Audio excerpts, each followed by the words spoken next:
Hi, Amelia, and welcome to Refashion Podcast. Hello, thank you for having me. Today we're talking with Amelia, founder and CEO of Vandaya Jewellery, ocean-friendly jewelry brand from Denmark. Amelia, tell us a bit about yourself and your brand. What was the story behind? So I've always loved the ocean. I've always spent a lot of time by the ocean, and when I was little, I would always watch these shows from BBC, David Attenborough, and I was always fascinated by whales and sharks and all marine animals, really. So after high school, I had to figure out what I wanted to do with my life, like every other young girl. And I chose to have 2 gap years and to go out in the world and explore. And I thought that I was trying to escape a bit of that materialisticness I thought there was in my hometown or in Denmark in general. I really wanted a humbling experience and to see how other people live around the world. So I went as far as you could probably go. I went to Fiji in the middle of the Pacific Ocean in my second gap year and decided to work with Shark Conservation Project. So every year I wanted to learn something new, and watching all these shows as a little kid, and like if I went to someone's house and they had a saltwater aquarium, I would just stay by the entire time until we had to go home. So seeing that, I always knew that I wanted to see it in real life and really experience it. So I thought this year I have to learn how to dive, and that's when I went to Fiji.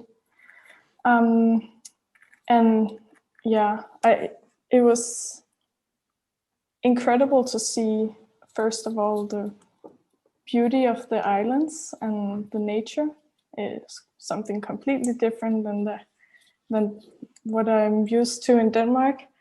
And also the incredible people that are there and the happiness that they have, the positivity you meet around the islands.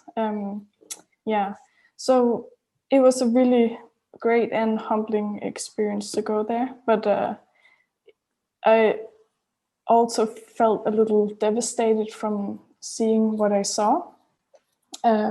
So one moment you could be diving around beautiful, healthy corals, lots of predator fish and turtles and sharks, and you could turn around the corner and it would just be completely ruined.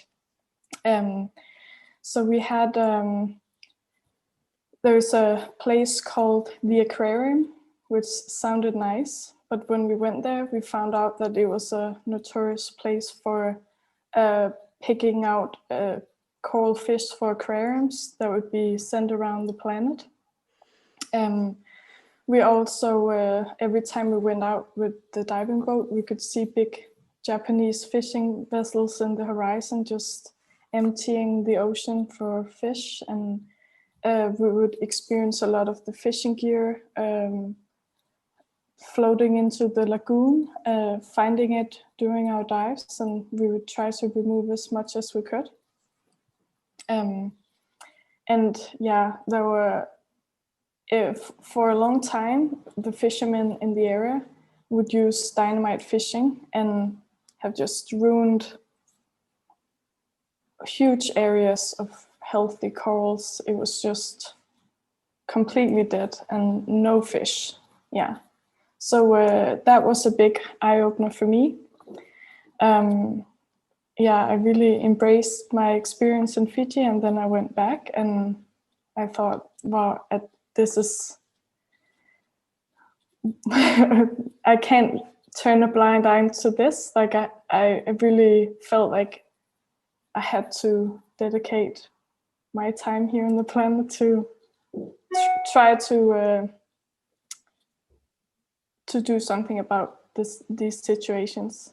But I was a little conflicted because I've always loved design. I wanted to be a designer growing up, but I come from a very academic family, and my father thought that maybe I should find something else to do. And I think he was a little pleased when I came home from Fiji, because then he saw an opportunity for me to study science instead. And but that really was what I wanted to do at the time. So I started studying marine biology. But a year after I started, I felt like something was missing. I have a creative side to me that wasn't in use, and I really wanted to be more creative as well. So at one point I went to Bali, and in Bali I again found the same feeling I found in Fiji, like being close to the ocean, feeling like I'm close to what really matters to me. And yeah, I remember the first night in Bali, I just took a walk down the beach with my boyfriend. I was there with him, and we would see these piles of plastic on the ocean, and there were really strong wind and very big waves, and you could just see these waves getting bigger and bigger and closer to these piles of plastic at the beach. And I just thought, wow, in not very long, these waves are going to take all those piles back to the ocean, and it's just going to stay there. And I was so happy to see the beautiful nature in Bali, and we saw manta rays and had these amazing dives and so many turtles, and it was just beautiful. We went to the Komodo Islands, but I couldn't feel completely happy, since every time I look around, I would always also see a lot of plastic and pollutions and stuff. But something in Bali inspired me to start a business. I think there's an aesthetic there that there just isn't in Denmark. At the time, this was in 2017, I thought that all things you could purchase in Copenhagen were very minimalistic. They were in just gray and black, and all jewelry would just be very, very simple and not really my style, and mainly in silver. And I could have bought the whole Bali island and just brought it back to me, or I was ready to move in, because I thought, this is so beautiful. Like, this is what I want to surround myself with: beautiful colors, handcrafted stuff from little sellers in the street. I thought there were so much beauty there. So we actually we were there for 3 weeks, and we found a few suppliers. And then we went to the airport, and we found our company name, Vandaya, which is inspired by the luxurious feeling you get at some of these beautiful hotels in Bali. And the way they use letters and words in Bali as well. Yeah, so we made that up, but we wanted to give it a calming, luxurious feeling. So we went home, and we had ordered some pots, which is not where we are today, but that's how the adventure started. We waited 6 months for our products, but in the meantime, we thought we need more, and we kind of developed what we wanted to do. And we wanted to make this concept store, which had more tropical designs, but high quality handmade stuff. Mm-hmm. And we started to looking for brands. We got jewelry brands, and we got interior products, and then we looked at resort wear. But we quickly found out that this was not really the direction we wanted to go in. We quickly found out that if we have to make a brand now, we have to make it more sustainable. And what I really wanted to do was somehow incorporate the ocean as well. I think that your story is very inspiring, and I could hear the whole experience that you yourself went through. And as you were talking, I could also picture all the coral reefs and beautiful fish and the turtles and the beaches. And I guess especially now when we are all in this, let's be honest, in this lockdown mood, we can only dream about traveling and experiencing that. And since I'm also in Copenhagen, Denmark, I know how the weather is here, and winters can become moody and dark. So I think this a little bit of sunshine and sense of the beach and waves that is very soothing, and it is definitely a really good memory and a good symbol of the tropical places and traveling and experiencing this nice lifestyle out there in Asia, in Bali or Fiji Islands. So I'm very happy that you came up with this idea to bring a bit of a little part of this here to Denmark, to Scandinavia. And when looking at your designs, they are matching the Scandinavian lifestyle too. They're not too far off, right? Yeah.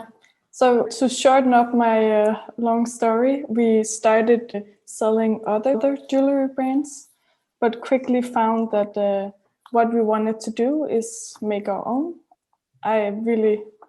I had a million ideas of what I wanted to design and what I thought, and that was exactly my thoughts, that bringing a little bit of sunshine and the beach to a cold, dark place like Denmark.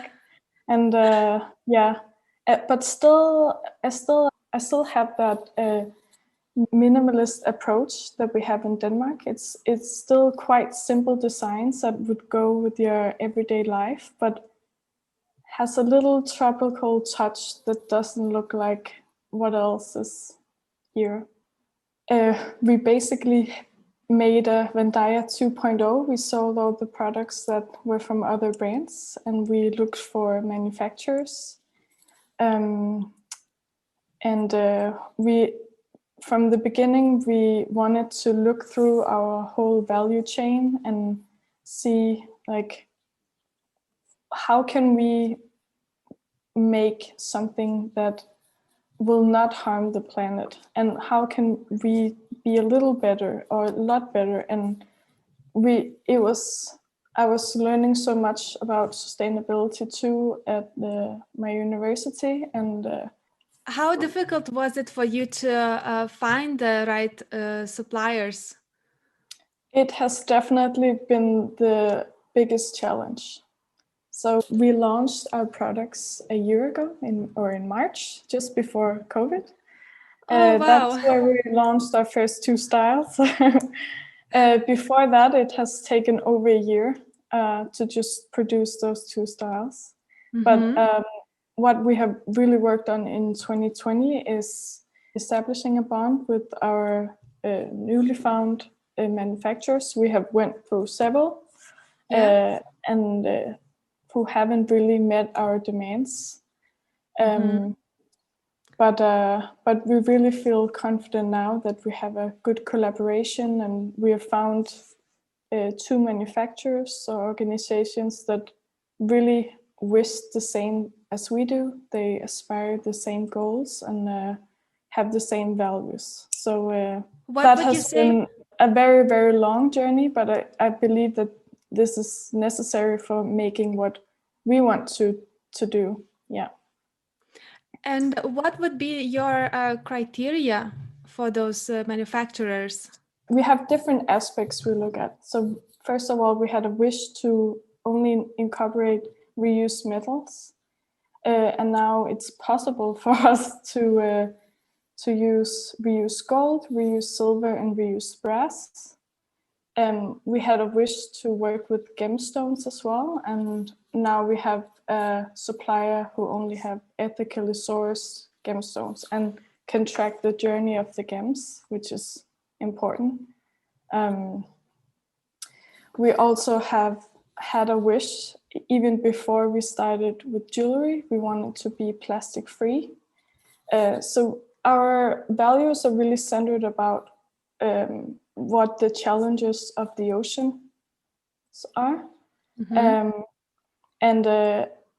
And we at least do not want to contribute to these issues. So one of them is being plastic, and a goal for me was not to contribute to the production of new plastics in the world. Also, I think it's very important to look at wages and having workers that are properly paid, that can have a sustainable living as well, and looking at the labor, who is producing your products. And we've been very lucky to find 2 manufacturers, and the one we're working with, they pay way higher than minimum wages, and they have been in this business for over 48 years. And they're really doing a lot themselves to change by they only use recycled metals and know where all their gemstones are coming from as well. So I think we've been very lucky to work with them, because I don't feel worried that they will compromise, because this is just as much their values and not something we have come and asked if they could do. And that makes me very comfortable working with them. And then there's another manufacturer we're trying to start working with. It's a longer process, but we will see. I think it's easier after COVID when we can come visit them and they can meet us and stuff. So, but they want to put women in labor, especially single moms in the area. But another thing is using now we use materials that can be recycled again and again. We use gold, we use silver, sometimes we use brass and gemstones. There is a lot of history with these metals, and it has been a brutal business before with mining, and so I think that giving the materials that are already extracted, like giving them new life in a proper way, and putting awareness on how we need to change this business and how we need to regenerate the areas that have been ruined due to this business is very important as well. Totally. I couldn't agree to you more. And I'm just so glad to hear that you found the right manufacturers to work with. And as you were telling more about the whole brand of yours, I have so many more questions to ask. And, they just like keep on popping in my head. And one of them would be if you could tell us about the recycled metals. So what is the recycled metal in essence? So our manufacturer has a supplier of recycled metals. They have various certifications of where they come from, but it's mainly older jewelry or from electronics, where they take out parts and reuse them. Yeah. Okay. So they're melted into these pellets, then are sold for jewelry productions. Yeah. And as for your garments, is it a golden jewelry, or is it sometimes silver plated with gold? So for now, we want to make a product that's available for most. So our price would be affordable for everyone. So right now we have plated, but we look into how many microns, like the thickness of the plating and the quality of the plating, for it to last longer. So our goal is to make lasting jewelry that can be affordable for everyone.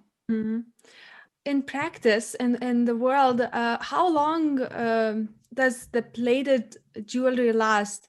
And in comparison, how much longer does your jewelry last? So we just had one manufacturer and we started a new. So this is something that we are still learning a lot.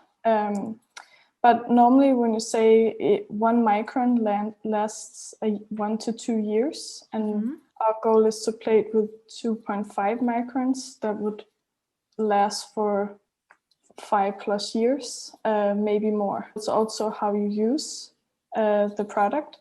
But we are working on a way to, instead of if your jewelry tarnish or if you damage your jewelry, we are working on a service to, if there's a way that we can replate our jewelry as well. So it's not an option now, but it's something we're looking into. So I think that's a brilliant idea. It's a challenge. We're not perfect. Technically, we're just 1 year old, but we really try to be creative and learning and possibly changing as much as we can. So Definitely. Yeah. I think it's amazing what you're doing, and I wanted to bring this awareness for people who choose other plated jewelry to question and investigate on how much plated the jewelry is. So if we would compare different products and their prices, that the microns that you mentioned should be also a criteria for them to measure against different items before making a purchasing decision. So I think your insight was very, very valuable. And then the next step that you're thinking of replating and giving it as a service, I think it's really an innovative thing. It's not often you would see that service available. And again, if the person has to choose which brand's jewelry to purchase, that could become another criteria. And then the fact that you're thinking of it also gives an incentive to look into your brand and choose it, because it's going to come up in a couple of years' time, I believe. Is it possible that the jewelry would get reused again when it is replated, just out of interest? Since it is of materials like gold and silver and gemstones, it is recyclable. Like the materials, there's nothing synthetic. It's made of nature in some way, and so we need to figure out, where do our jewelry go? What happens with them afterwards? What can we do to make sure that they are reused or recycled? So that's definitely on us and something we will work with. But you could go with it somewhere else, and they can reuse the materials. So it will eternally be silver and gold and gemstones. So exactly, if you take care of it, it will last. Yeah. And out of those criterias, how important was it for you to have a manufacturer, like a local manufacturer, somewhere closer to Europe? So that's one of the difficult things about jewelry is that industry. If you make fine jewelry, you can make them locally. If not, then you have to go somewhere else. So we are looking in Europe still if we can make it work somewhere, but it hasn't been an option for us yet. But we just make sure that our partners have the same values as we have and have proper wages and makes a difference in the community and is not only about profit. That's true. And when we think about communities who really need the help, these are the ones in the Fiji Islands and Bali and the places which are close to the Pacific Ocean and which deals with the coral reefs and and other issues, I believe. Um, we have this whole fast fashion industry, but a Yeah. part of this is also fast jewelry, right? Yes. What would you say are the main negative things about that we are generally not aware of? I think I'm not sure if it's something. I think most people are aware of it, but it can only be worn for such a little time and still look nice. And it's not pure metals. It's synthetic materials. There has been used so many chemicals to produce these things, and that has polluted water. And there are so many dangerous chemicals involved with a lot of jewelry making, especially plastics and synthetic coloring. As soon as you're not using uh, natural materials, there are a lot of synthetic colorings as well. And it's a problem with all fast fashion. It's purely profit. It's not made to last. It's pushing the prices so low that it's okay to just wear once, or even buy a pair of 10 pairs of earrings and use one and throw the others out, and just use that for 3 months until you go to the same store and be like, okay, I'll do that again and buy the next package of fast fashion earrings or what it is. So Why do you think people do that? I myself, I have experienced that those poor quality jewelry, they would leave dark colors on my skin, or the earrings, they would break so fast, or the color would change. But why yeah, do you think people still they see that, but they still choose to buy such items? I think it's price. No one can compare with that price, and some of them are still able to do a design that people like. Right. Yeah, so people find it nice and at a good price. I think that there will be buyers always, but I think that many have started to get other and deeper values of what they purchase. I don't think anyone in the 90s thought of where all the t-shirts and stuff in H&M came from, or it wasn't really something people were troubled about. Yeah. That's true. I mean, I have personally purchased a lot of fast fashion earrings when I was 10 years old in H&M without knowing that this could really hurt the planet. But today I know a little better. So you Yeah, keep learning. Yeah, you keep changing. definitely. Yeah. Definitely.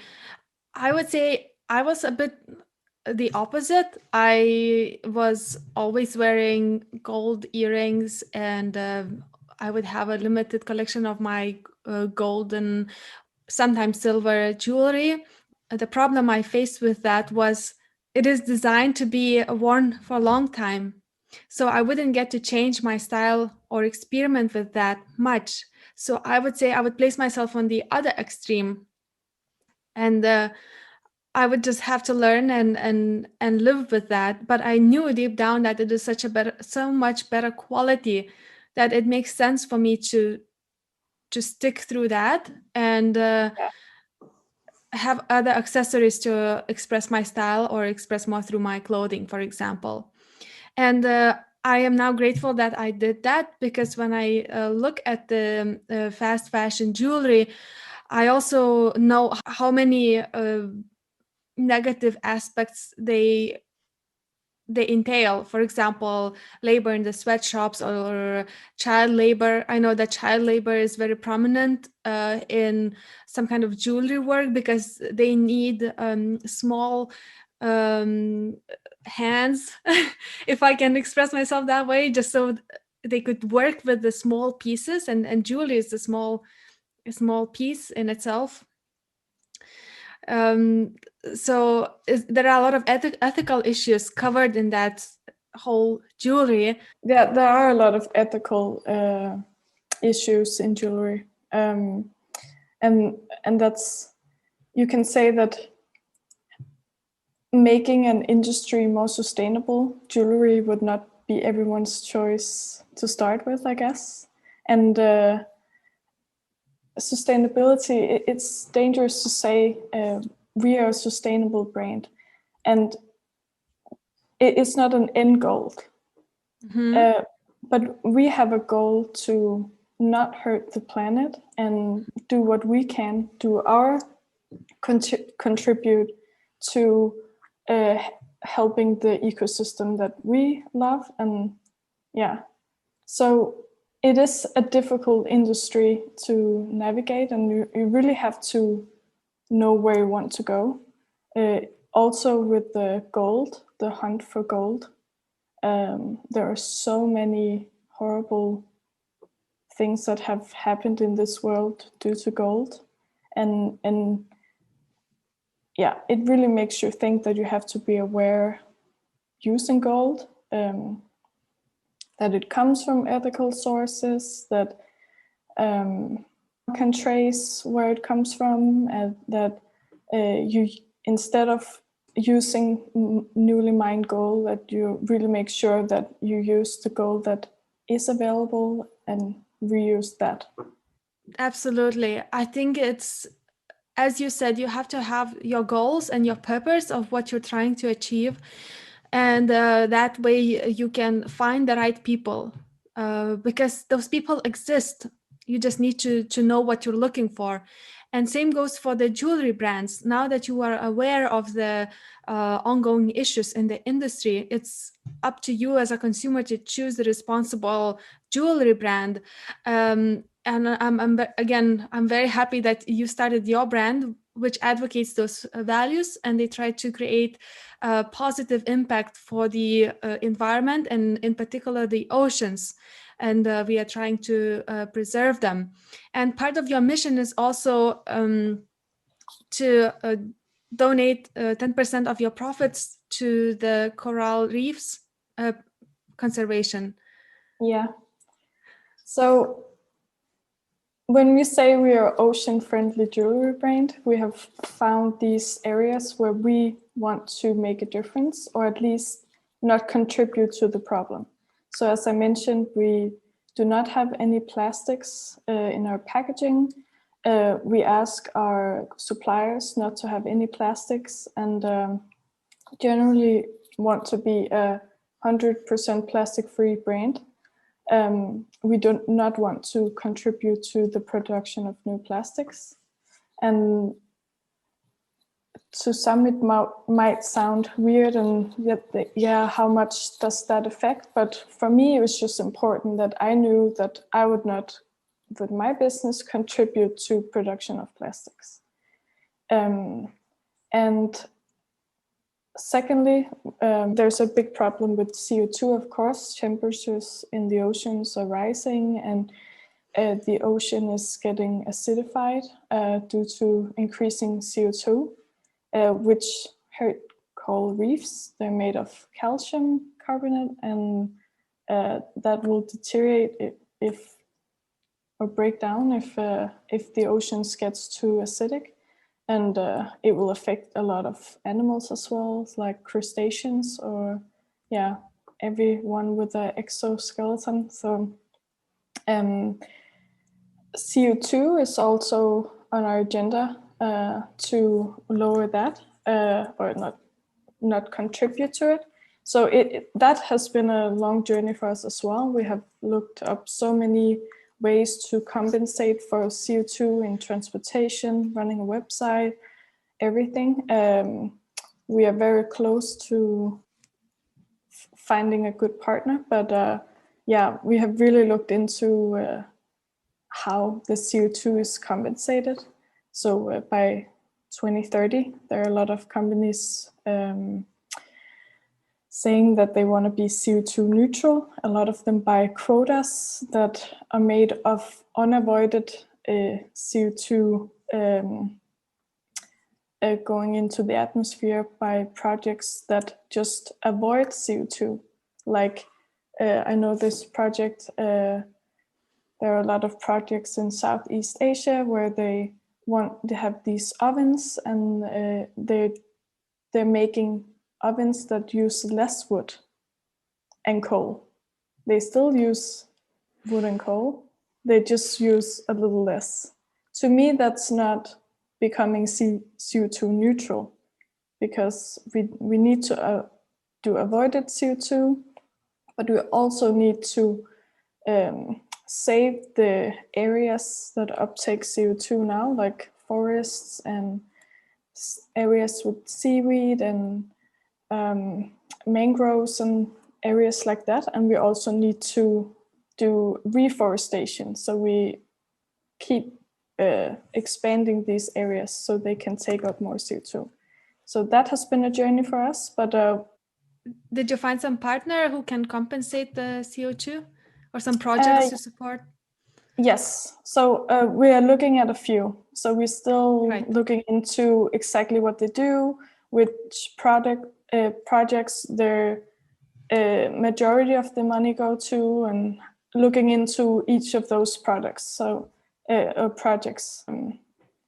But it's something that's really valuable to me, that if we do something, we want to do it right. We don't want it to be not as beneficial as it sounds. So we want to make sure that it's good projects.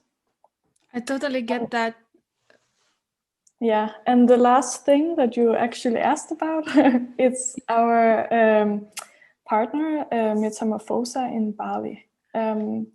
Yeah, so to me it's really difficult sometimes to talk about sustainability. I think people always think that you can do more, you're not doing enough. If you do something, you get criticized for what you do. I think it's really important to know that you can't be perfect, and if you do something and really do it well, and you keep learning and you keep improving, that is okay. As long as you're improving, as long as you're learning,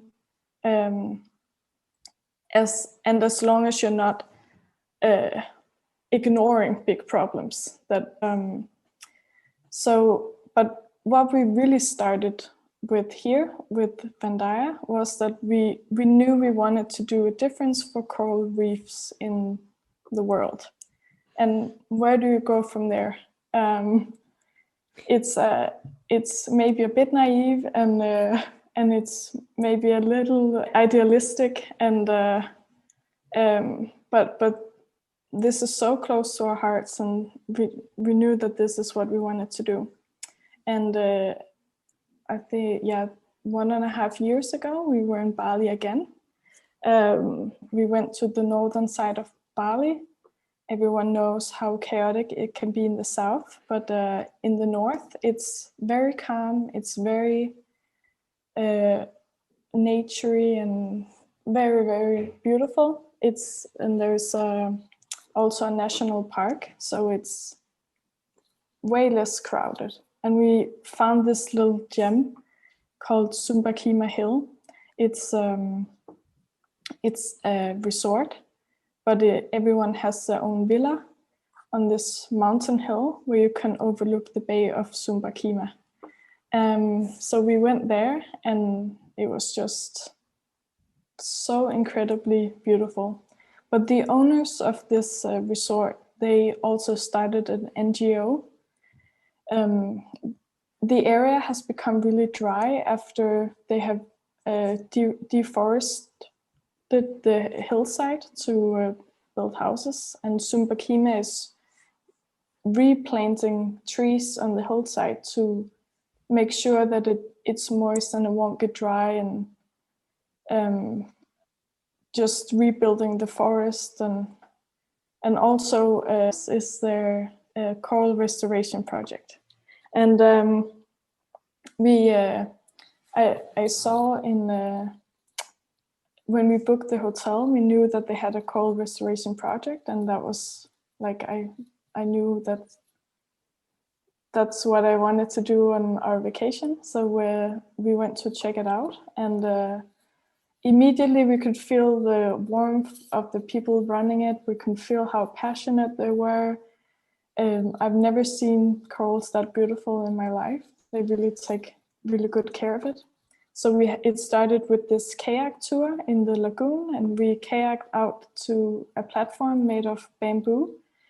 You can sit there and have a little rest, and underneath they made this it's a underwater gallery of beautiful sculptures they have made and planted corals on top of them. And they monitor the corals every day to check that they're free of parasites and free of algae, and really make sure that they have the best options to grow, or best possibilities to grow big. So they actually grow bigger faster because they monitor them that. But they made the underwater gallery to attract tourists, to generate money for the project. So that's also a way of making it sustainable, that they can survive with the money they earn. Yeah. Just one question for a person not familiar with the ocean ecosystem that much.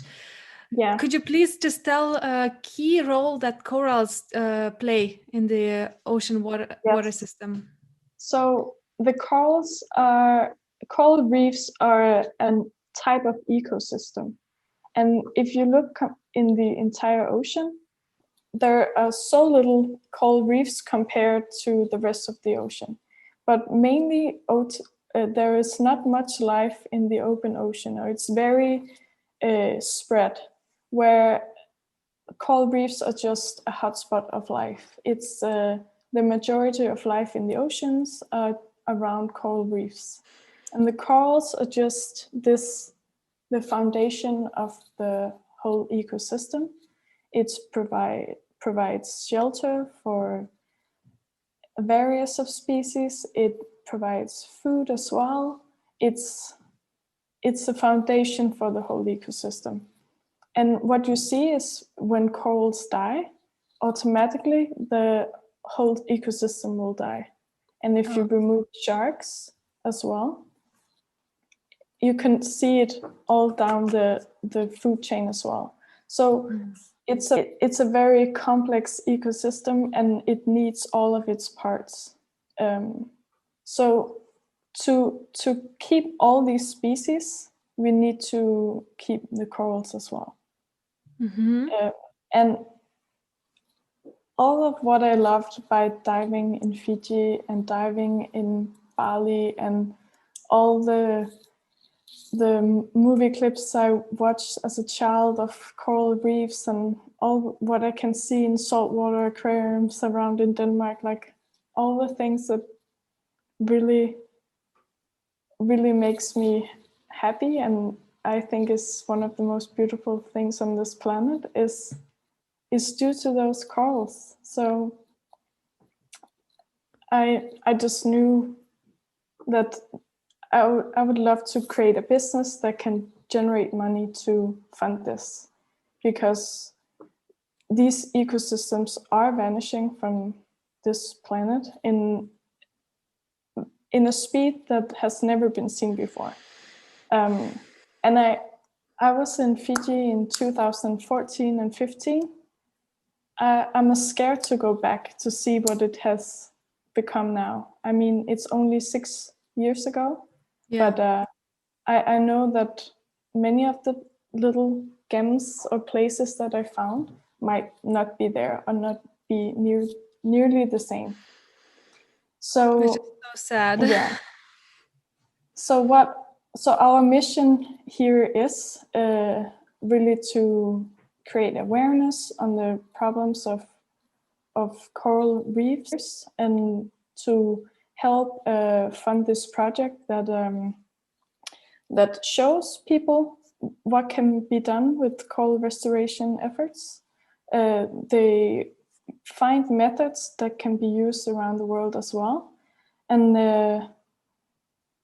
of course, just regenerating the beautiful area of Sumbakima, and hopefully it will be a great example of what can be done elsewhere by other passionate souls. So this is where we're starting, and yeah, I'm Totally. excited to see where it's going as well. Yeah. I'm so happy to hear about this initiative. And how many like-minded people have you met here in Denmark, or would you say it's more from somewhere else around the world who find you through your brand and who speak the same values? I think it's difficult to say in Denmark. It's the ones that really understand what I want here in Denmark is mainly my friends who are also divers. And I think there is something special about the diving community around the world. I've been on liveaboards and stuff and hung out with everything from a couple 60 plus to young people on the gap year, and it's just everyone is there for the same thing, and everyone is having so much fun, no matter age, no matter background, no matter where they come from in the world. So I think the most support Vandaya has received is from the surfer communities around the world. Get a lot of messages from surfers who think it's great what we're doing, just creating awareness of the ocean. And I mean, surfers and divers and everyone who has their passion evolve around the ocean, like they have seen the same things. When they sit on the surfboard and they have plastic on their legs from being in the water, or they look down and they see the corals of bleach underneath, and usually they would see fish. Like when you are in the ocean, you feel like what is going on, and then I think that those are really the people that understand our mission and feel it too. Yeah. But I think a lot of I don't even think you have to be in the ocean to feel the change. I mean, yeah, there are so many great documentaries on Netflix showing that as well, and yeah. Totally. I can only contribute to that. And I myself, I was in Vietnam. That was my first trip to Asia. And I went there October 2019. And we took a trip in Halong Bay. I was, first of all, fascinated to meet really strong sustainability supporters on the same boat. It was quite odd that we met while actually taking the same boat trip in Halong Bay. And another more shocking fact for me was then when we would stop in the small islands in the Bay Area, we would just go for a swim, or we would sit down on the shore and would enjoy the whole like sand and water. My friend pointed my attention to the surface of the water, and it had those rainbow colors. And she said that, look, but this is actually the oil from the boats that we just used to Yeah. get around. And that was such a shocking experience for me, because of course I wanted to explore the whole area and see. But then it was shocking to me. Like, on one hand, I don't want this to happen. On the other hand, I'm like, I am enjoying it myself. And what can I do about it? And I knew it was just a very small glimpse into the whole pollution which is going on in the ocean. I have also heard stories from people, as you just said, they would be surfing and there would be plastic all around them, or there is actually an island of plastics in the Pacific Ocean, just floating on its own, and so many other issues. And I think experiencing a little bit of itself yourself gives a completely different perspective. But if you can't, and if it's not something that you would naturally do, then watching documentaries and educating yourself can also be a really good start to do something about it on the individual level. Yeah. And yet, if you wanted to reach a bigger impact, who would you say have more power? Is it the small sustainable brand like yours, who knows everything from A to Z and every single person, or is it global organization, or is it big company who have more money and power? I would say that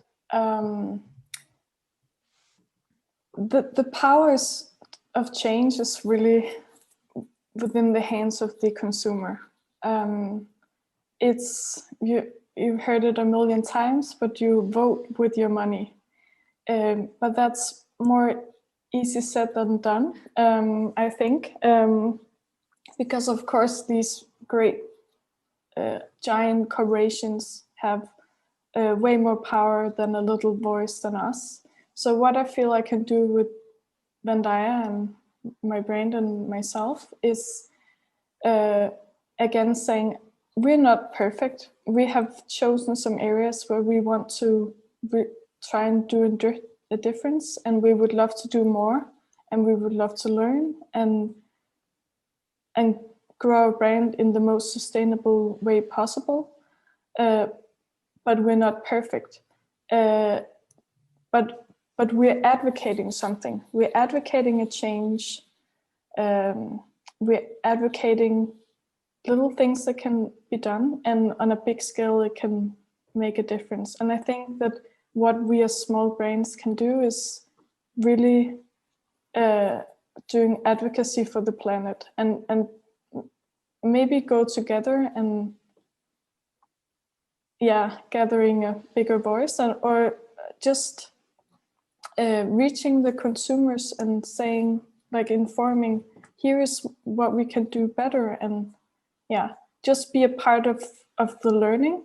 I think it also, what I've really been most sad about in this sustainability movement is that there are so many great innovative ways that people and businesses are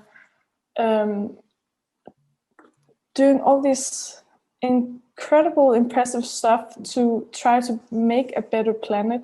But I think there's always this like pointy finger of, but is that enough? Does it really have an impact? Does it matter in a big scale? We can just continue the way we're normally doing. Like, everyone was small once, and it had to grow.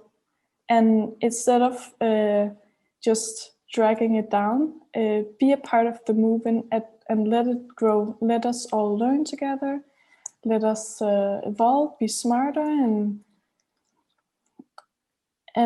I think that's the way we're solving this. We're, instead of pointing fingers and telling people how bad they are, just educate them instead, help them, be supportive, give them a new look on things, like think forward. And I agree to you so much. I think this is so crucial in creating the completely new system of consumption, of the options that we have. So I am totally supporting you in saying that instead of criticism, we need the support. You are on the right track, and you do best of what you know today. And when you will know better, you will do better.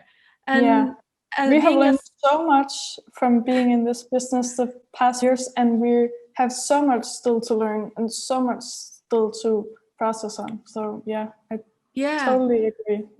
Totally. Amelia, let's maybe move to this part where I have 5 questions prepared for you. And I would like to take each statement one by one and ask you to complete the sentence. Yes. All right. Then let's just start. The first statement is, to me, sustainability is? I think it's not taking more than you give. and giving back where you can. I think you have to consider both the environment, but also social aspect and economic aspect. So it's not only about what is the product and what is it made of, it's also what it's made for, who it's made by. Yeah.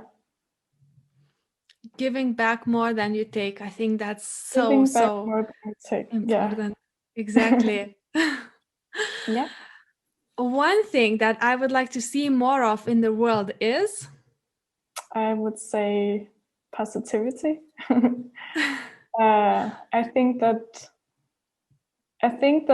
the energy you give is the energy you receive. I think we can achieve more if we have a positive outlook. And yeah, instead of criticism is good, but criticism has to be right. And I think it's better to be leading and supporting or redirecting than criticizing in that negative way. Like you have to lead as an example, or really be supportive. And if you believe people are not right, you can give you what you have, your information, and maybe they learn something, or maybe you learn something. So having that positive outlook, I think, is what we need more of in this world. So I am just so agreeing with you. I think definitely if you do criticize, then you have to do something better or know it better for sure. Otherwise, just help, just support, contribute, and be on the journey, and speak louder with your actions. Then the third statement. For the complete beginner in sustainability area, I would suggest to start off with.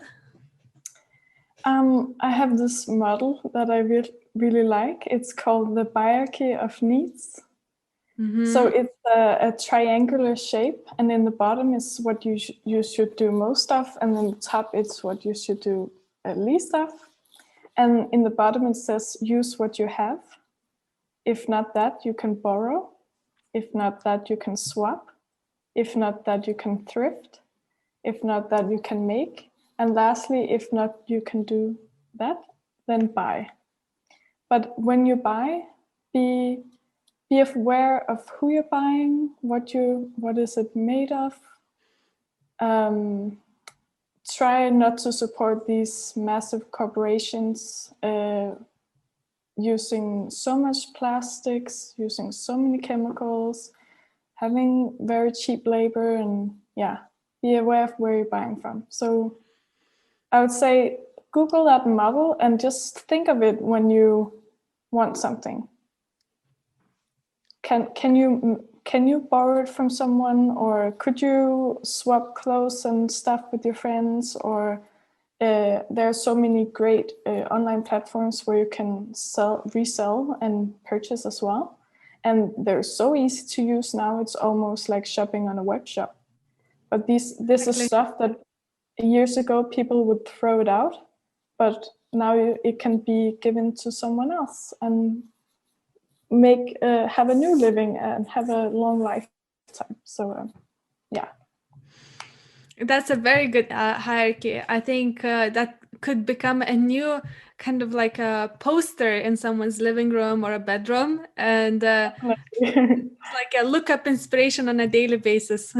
All right, then let's move on. And the next statement is, every sustainable business. Yeah. So like I said before, I think there's a danger by calling you a sustainable business. I mean, we are advocates for sustainability, but I do not dare to say that. I feel like there's always more you can do. There's always more you can do better. So I think the important thing here is you have to keep researching, you have to keep learning, you have to keep evolving, and so not seeing that, okay, now I've done what can be done in my age, now we're sustainable and stay that way forever. I think that you keep pushing the boundaries of what sustainability is and what can be done from your side. And you have to see that it's always ahead of you, and you always want to move ahead with it. So I think that is my statement, if that makes sense. Definitely. Yeah. Definitely. Keeping evolving.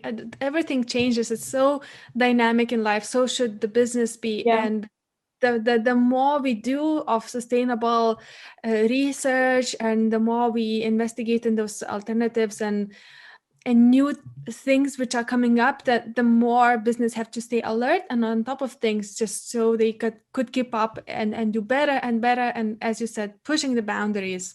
Yeah. As it's very important, definitely. You're never too big to learn. You can always learn for something. So yeah, yeah. absolutely.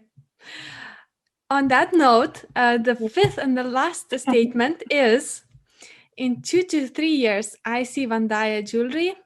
Yeah.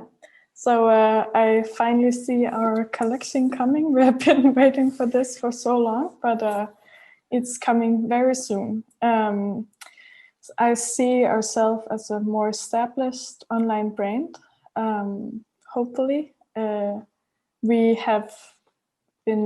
able to see great progress from our project in Bali. I think our next plan is to make a whole Vandaya reef that is just from our donations, and hopefully we can have a healthy growing reef in northern Bali, where we can see all the benefits from our work. And I think that's very rewarding for me. I mean, that's definitely what is driving me, knowing that I'm actually creating something out there in the world, also by making people hopefully very happy about the jewelry.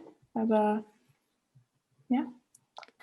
just keep being innovative and keep looking for ways to incorporate reused materials in our jewelry.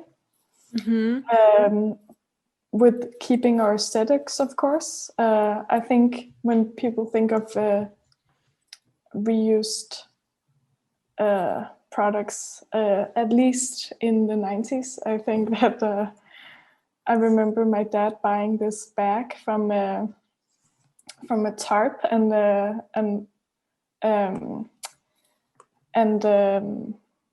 tires from a car that was repurposed into a bag, and and it would really look like a car tire and a tarp.